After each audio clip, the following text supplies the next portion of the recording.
Slovenia and the Istrian countryside.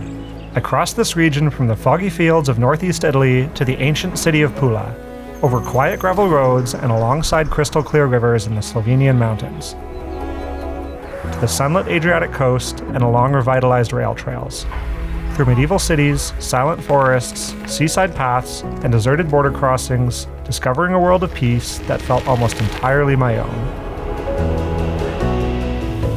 Fog settled thick over the Venetian coast as I pedaled into the night. My front bike light carved a tunnel through the mist, a solitary beam pushing back the void.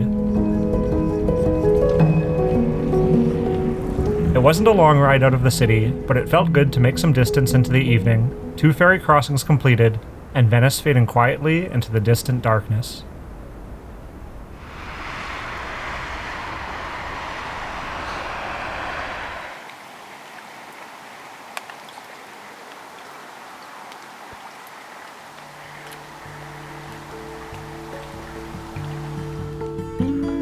In the morning, I left the coast behind, yet the shroud of fog remained.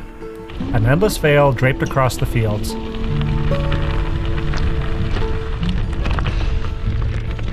I rode northeast along small canals and forgotten rivers, past farms and villages half hidden in the haze.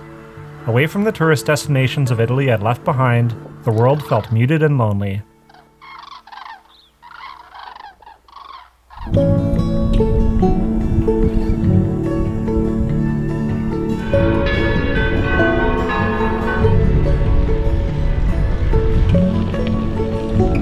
Following the course of the Tagliamento River, I found myself on a gravel bike path, riding on top of the river dike in a peaceful rhythm. After a pleasant afternoon enjoying the sound of stones crunching beneath my tires, I slipped away from the river and turned east, across the quiet countryside. It's a beautiful evening, just out here on the road, enjoying the wonderful fragrance of cow shit. As per usual, what can you do?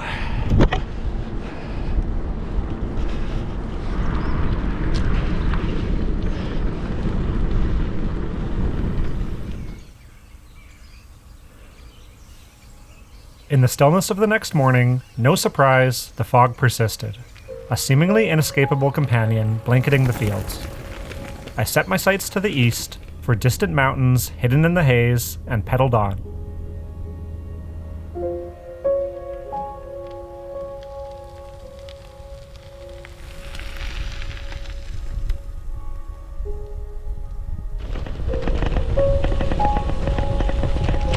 In the town of Cividale del Friuli, I crossed the Devil's Bridge, spanning the deep green gorge of the Natasone River. Originally built in the 15th century and rebuilt centuries later, this iconic bridge felt like the first sign of some welcome change. Soon, I would leave the plains of Italy behind and head for the hills.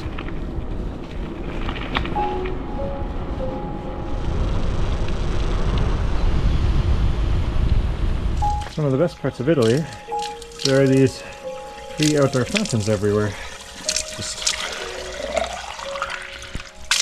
And it's done. The land finally began to rise.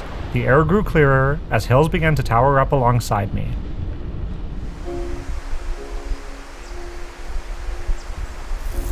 The roads were silent, smooth, and such a joy to ride. Before long, I crossed a quiet border into Slovenia. My time here would be short. I treasured every pedal turn and breathed in the stillness as I rode quiet gravel roads through green pastures between misty mountains. I soon reached the Soca River, famed for its beautiful waters. Above a steep-walled gorge at one of the narrowest sections of the river, I crossed the famed Napoleon Bridge, the first version of which was constructed at the spot in 1750. In deep pools below the bridge, I could clearly see why the river has earned its nickname, the Emerald Beauty.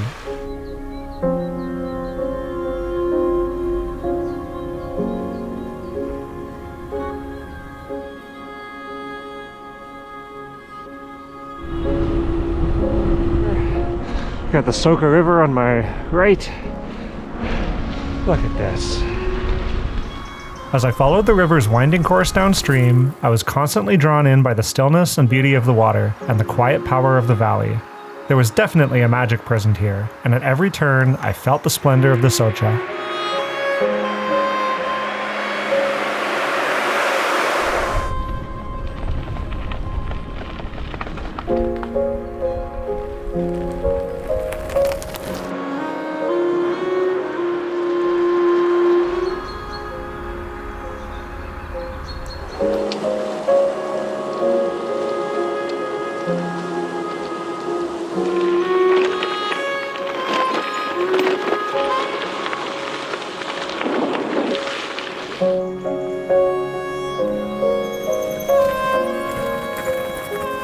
As the river turned south, the bike route turned into idyllic gravel double track, contouring along the slopes of the hills through quiet forest.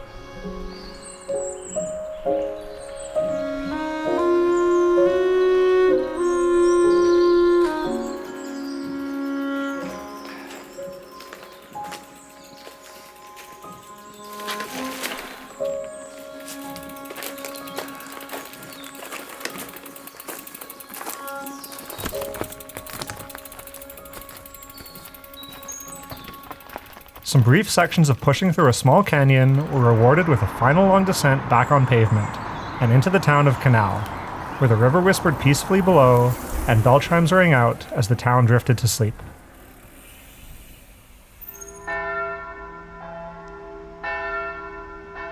In the morning, I crossed the Canal Bridge, originally built out of wood in 1580, and reconstructed as a double stone arch in 1920 following the devastation of the First World War.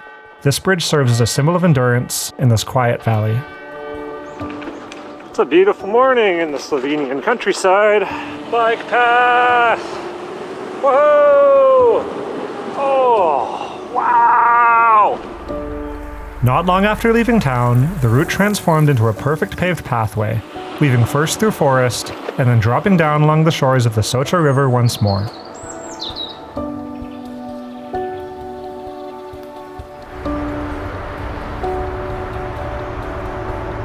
For the first time in many days, the fog and clouds lifted.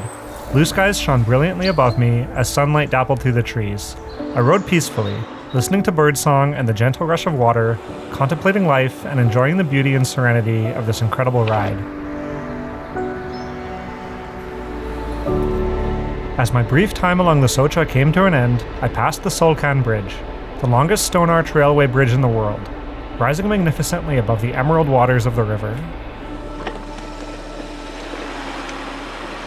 Nearby, a new pedestrian bridge brought me back across the river, and I stopped for a brief moment to admire kayakers in the river course below before exiting Slovenia.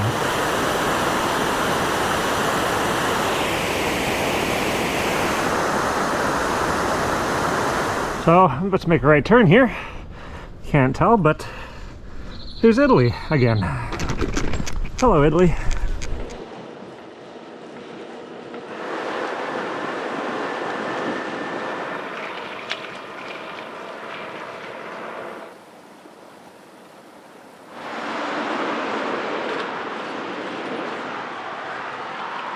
I had spent 2 splendid days riding along the course of this beautiful river, but it was time to carry on. Arriving back at the coast at Monfalcone, I joined up with the coastal highway, the Adriatic Sea once again shining magnificently below.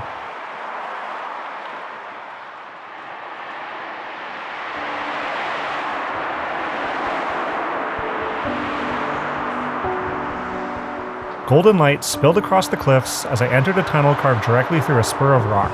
Inside, passing cars honked 3 times, a charming local tradition that echoed through the passage. Emerging on the far side, I caught my first glimpse of Trieste in the distance, then settled in for the final push into the evening.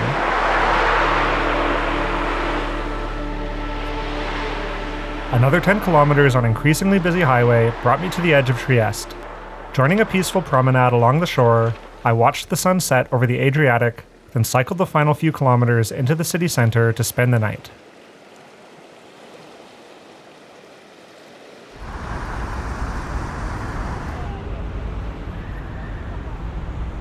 Right now you can see FPG2 and Adria bike, so it's obviously not a cycle lane, it's just a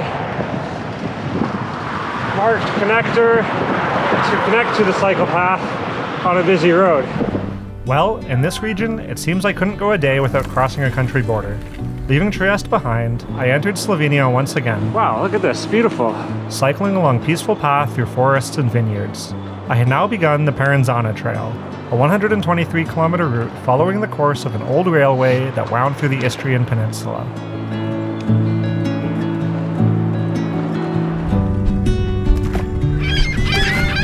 Past the Slovenian port of Koper, I glided along stretches of coastline, breathing in the salty ocean air and admiring the wildlife at the water's edge.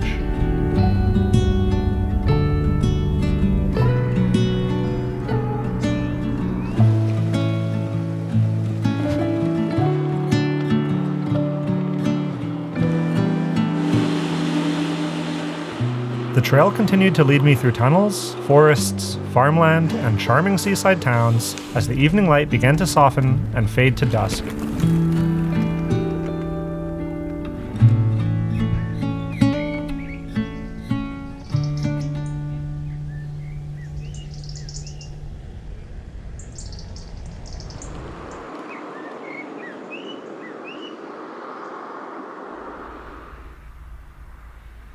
Leaving Slovenia behind for good, I reached yet another border. Croatia had joined the Schengen zone just 2 months prior, and passing through the deserted checkpoint was surreal. No barriers, checks, or stamps, just an empty border post and another open road free to cross into the next country.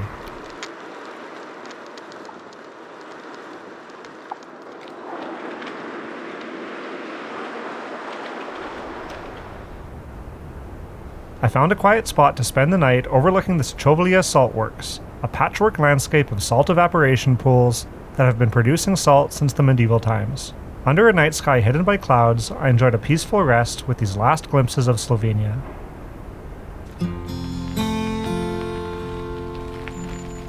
In the morning, I left the coast behind once more, climbing slowly into the hills on twisting gravel double track, still following the route of the old Parenzana railway. The path wound quietly into the forest, the air cool and alive with birdsong. It was such an incredible feeling to be back on peaceful forested rail trail. The Parenzana was once a narrow gauge line connecting Trieste to Porec, operating between 1902 and 1935. The trains carried salt, olive oil, wine, stone, produce, and passengers. Traveling between towns on the Istrian peninsula, this line bound the region together and contributed significantly to its development. More than 70 years after being abandoned, local groups came together to revitalize the railroad as an active-use rail trail, and thus began the project they called the Path of Health and Friendship. Cresting the high point of the trail at 300 meters above sea level, I took the chance to fly the new drone I'd picked up in Trieste, marveling at the beautiful serene landscapes stretching out into the distance.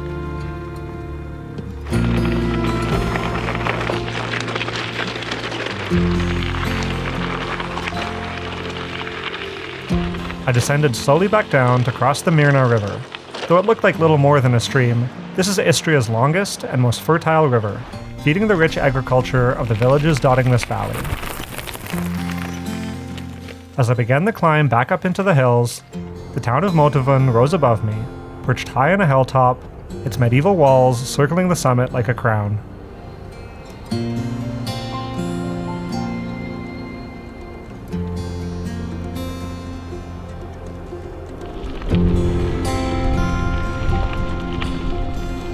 My dreamy ride continued over stone viaducts and between rock-cut walls, ghosts of the old railway still etched into the landscape.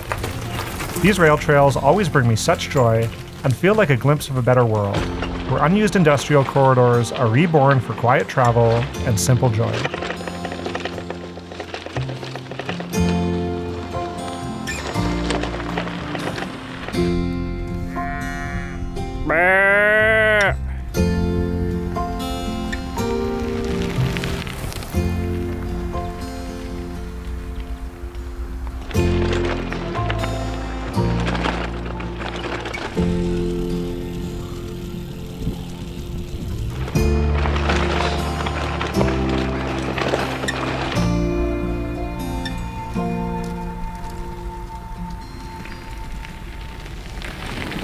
Coming down the end of the Parenzana trail towards Porec. I got a 120 vertical meter descent in 6 clicks, so 2% rail grade downhill, which is like the funnest grade to ride, I think. It's a beautiful evening. By dusk, the trail brought me back to the coast at Porec, an ancient port city inhabited for over 2,000 years, and the end of the Parenzana Trail. The skyline was dominated by the Euphratean Basilica, a 6th century masterpiece of Byzantine art and now a UNESCO World Heritage Site.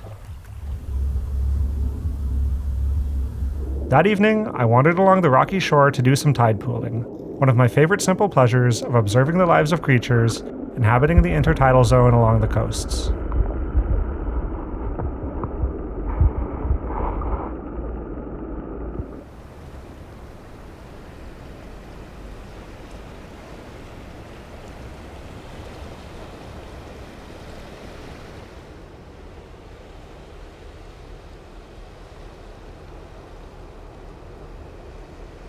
It was still late February, and what would normally be a bustling tourist destination in the summer remained peacefully quiet as I rode empty bike paths along the coast.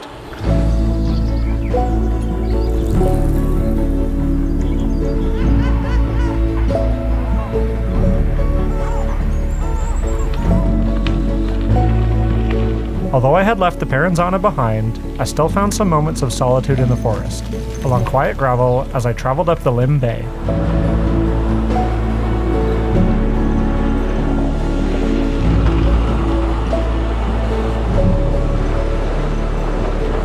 This bay stretches 10 kilometers into the Istrian peninsula, its canyon-like walls carved by an ancient river when the sea level was lower. Heading out from the end of the bay, I continued on the Revitalized route, which was not in the slightest bit pleasant due to dangerous traffic.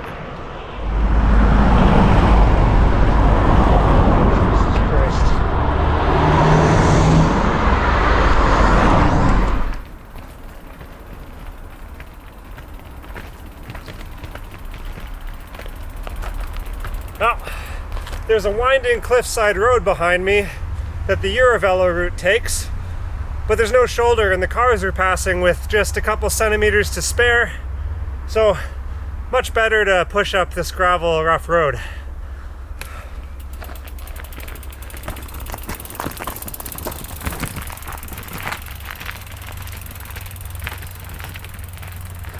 Yeah, this is an update on my shoes after 20,000 kilometers. That's all a hole. This toe doesn't quite come out. Here's the right foot. This toe does come out. Not by accident, only if I take it out. It's actually held in pretty well. But yeah, these are about overdue for a replacement here, so I'm gonna go ahead and do that in the next few days. The bottom of the right. Here's the bottom of the left. This piece on the left did just start peeling. I don't feel like putting super glue on there right now, so it's just gonna come off and I'll go the next, I don't have to go that far. I'll go the next day with not much sole left.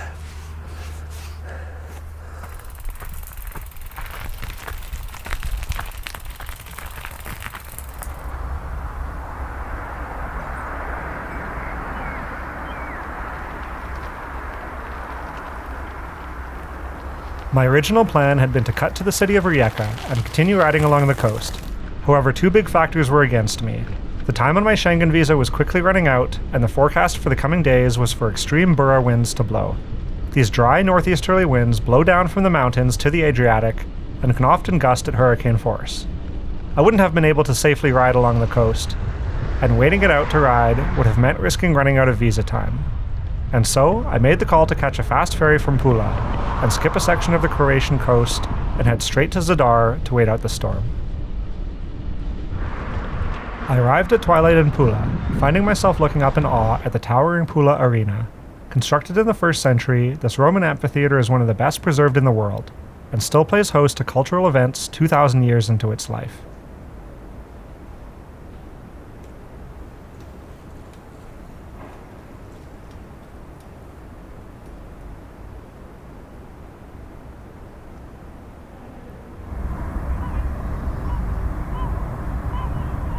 After a short night in the city, I boarded the fast ferry out of Pula and coasted quickly onwards across the water to Zadar to wait out the coming storm.